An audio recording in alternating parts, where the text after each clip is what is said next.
analysis from our experts now. Jeff, let me start with you, Jeff Edmonds. How do you think Zelensky feels right now? I mean, he's been trying to hold his cards close to his vest, I suppose, but it does seem as though he would be worried. That's right. And he's playing a careful game here in the sense that he wants to keep U.S. support. So he doesn't want to upset President Trump in the same way you had the fallout with the Oval Office. But at the same time, I mean, he is the president of Ukraine and responsible for Ukraine and its sovereignty and needs to do what he has to do to protect Ukraine. And so I think it probably does feel rather surreal that he wouldn't be in the conversation. And I want you to take a listen, Rebeccah, to what J.D. Vance, Vice President Vance, said just yesterday. I think the president and I certainly think that America, we're done with the funding of the Ukraine war business. We want to bring about a peaceful settlement to this thing. We want to stop the killing. But Americans, I think, are sick of continuing to send their money, their tax dollars to this particular conflict. But if the Europeans want to step up and actually buy the weapons from American producers, we're okay with that, but we're not going to fund it ourselves anymore. That's rough stuff. I mean, there's a lot of blaming Ukraine subtextually in that.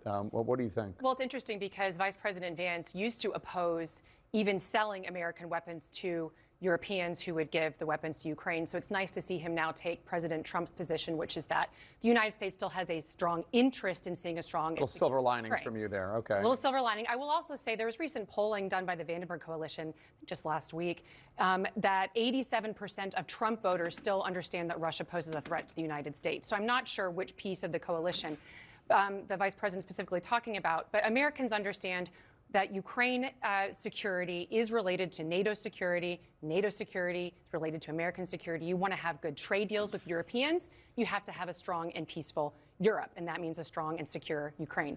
So I think that Ukraine is in a better position than we were a few months ago, and it's hard for Zelensky, I think, to be quiet, but it would be good for him to kind of just let this play out a little bit. I'm not confident that Putin is even going to concede anything at all, so it's good just to let this kind of summit play out. Yeah, what is there that would suggest that Putin is going to concede anything? I mean, he, by all accounts, he's winning in some areas, right? And it doesn't seem like President Trump and Vice President Vance particularly like Zelensky or support him and this venture. I mean, what's in it for Putin to concede anything? There really isn't anything for it. The most important thing I think to consider is that this is not about land.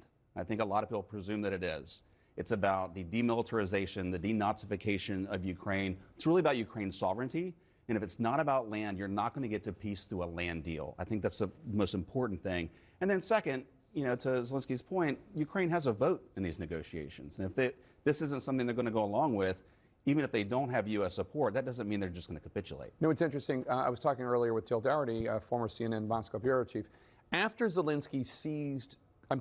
Putin seized Crimea in 2014, it was a fake election, but they did have this plebiscite, right? They did have this, okay, we're going to have the citizens of Crimea vote on this. And it was a joke, and it wasn't real, and it was illegitimate, but there was at least the pretense of that. There's no pretense even here. They're just talking about giving land, well, let's see if the people of Donbass want to be part of Russia. No, and there's also a question about how much control Russian the military campaign has even succeeded. So we know that there is now Russian control over Crimea, but the rest of the territory is still an active war zone. And so this idea that you can sort of swap land that may be more taken and held by Russia versus Ukraine, we don't have any kind of facts on that point either.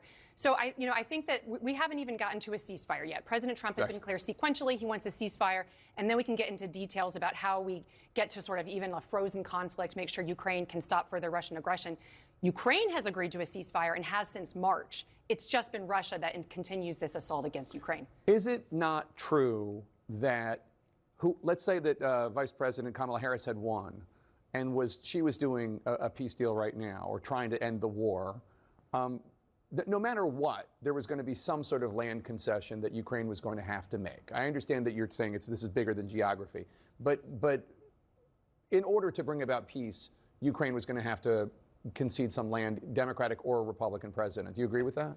I think so, especially at this point. It's become pretty clear that the Ukrainian military cannot retake all of the land that Russia has taken. So if there was a case where Putin actually was interested in leaving the current government in Kyiv in place, allowing Ukraine to defend itself, and was content with the land, which he wouldn't be, then you would obviously have some kind of demarcation there, and the Ukrainians would have to cede something. I just don't think that's a reality in this. All right, Jeff Edmonds and Rebeccah Heinrichs, thanks to both of you.